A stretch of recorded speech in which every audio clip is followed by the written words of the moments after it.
সেটাতেই কি আপনাদের আপত্তি? তত্ত্বাবধায়ক সরকার যদি নতুন একটা ফর্মুলায় হয়, আপনাদের আপত্তি কি সেই জায়গায়? সাংবিধানিক প্রতিষ্ঠানগুলো সেটা একটা নিরপেক্ষ বডির মধ্য দিয়ে নিয়োগ হবে, আপনাদের আপত্তিটি কি সেই জায়গায়? সেটা খোলাসা হওয়া প্রয়োজন। মানুষ যখন কোনো একটা কাজ নিজে বাধ্য হয়ে করেছে বলে মনে করে, তখন সেই কাজটা বা তার আউটকাম যেটা, সেটাকে তারা নেতিবাচক ধরে নিয়ে এই কথাটা তারা বলে।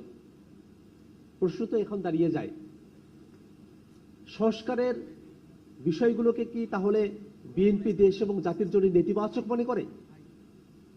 আমরা তো বিএনপির সাথে দীর্ঘ সময় ধরে ঐক্যমত্য কমিশনে আলোচনা করেছি, এবং এক একটা দলের এক একটা মত, সবাই মিলে যদি আমরা একমত হতে পারতাম তাহলে তো গণভোটেরও প্রশ্ন আসার কথা ছিল না। আমরা সবাই একমত হয়ে যেতাম, ঐক্যমত্য কমিশনের সিদ্ধান্তটাই কার্যকর হয়ে যেত।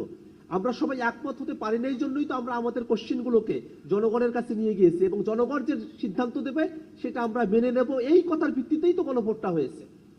এখনকার সময়ে এসে গণভোট হয়ে যাওয়ার পরে আপনারা আগে কি বলেছিলেন, ভিন্ন মত কোথায়, সেটা আপনারা যখন খুঁজতে যান তখন জনগণের যে রায় সেটাকে প্রত্যাখ্যান করা হয়।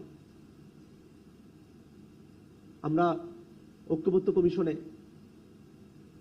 আলোচনা করেছিলাম, জাতীয় নাগরিক পার্টির পক্ষ থেকে বারংবার বলেছিলাম যে বাংলাদেশের এখন যে সাংবিধানিক সংকট, সেখান থেকে উত্তরণের জন্য গণপরিষদের মধ্য দিয়ে নতুন একটা সংবিধান প্রণয়ন করাই আমাদের মুক্তির পথ। বিএনপি বারংবার বলেছে সংসদের মধ্য দিয়েই এই সংবিধানের বিষয়গুলোকে সুরাহা করতে হবে।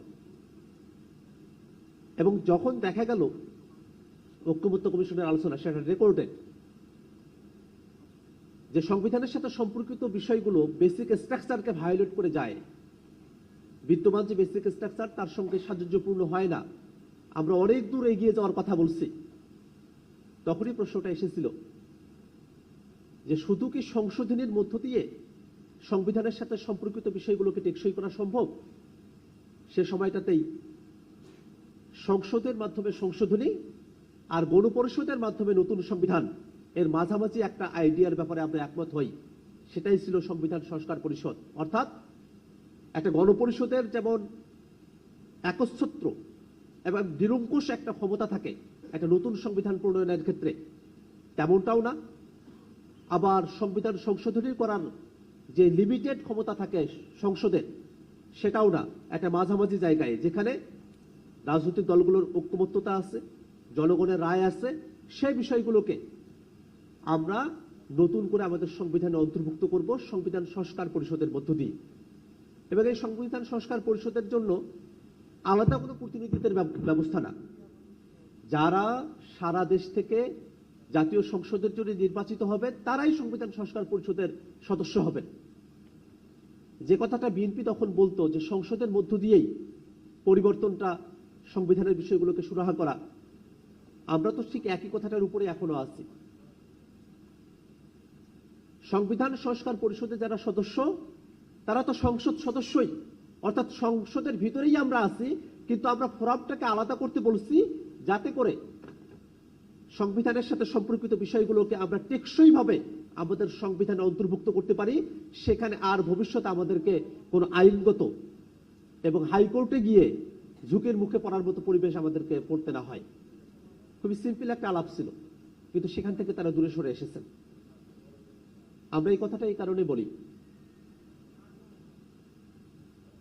যে ক্ষমতায় আসার আগে নির্বাচনের সময়টাতে আপনারা গণভোটে হ্যাঁর কথা বলেছিলেন, কারণ আপনারা জানতেন যে তখন গণভোটে যদি আপনারা ন্যায়ের পক্ষে অবস্থান নিতেন, জনগণও আপনাদের বিপক্ষে চলে যেত। সে জনগণ তো ভোটের পরে তারা নিষ্ক্রিয় হয়ে গেছে, ব্যাপারটা এমন না। এবং শুধুমাত্র নির্বাচনের মধ্য দিয়েই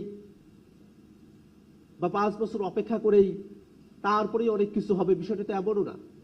বাংলাদেশের জনগণ তারা তো এই জিনিসগুলো দেখভাল করছে, তারা তো খেয়াল রাখছে, এবং তারা সকলে প্রত্যাশা করছে যে বিএনপি সরকার তারা জনগণের প্রতিকৃত যে ওয়াদা, সে ওয়াদাটা তারা পালন করবে। আমরা যেহেতু আজকে সারাটা দিন আলোচনা করব, সেখানে আমরা এই বিষয়গুলো অবশ্যই জানব যে এই যে অর্থনৈতিক খাতের দুরবস্থা, সে সময়টাতে একীভূতকরণকৃত 5টা ব্যাংক যারা পুরনো মালিক ছিল তাদের কাছে আবার ফিরিয়ে দিয়ে যাওয়ার একটা আইন করা হয়েছে। এখানে একটা জিনিস খেয়াল করে দেখেন, ব্যাংক রেজলিউশন অধ্যাদেশটা যখন তারা নিয়ে এসেছে তখন 18 ধারায় তারা একটা সংশোধনী নিয়ে এসে সেটাকে পাশ করেছে। এটা অত্যন্ত নেতিবাচক। আমরা একই কথাটা মানবাধিকার কমিশনের ব্যাপারে, দুদকের ব্যাপারে, পুলিশ কমিশনের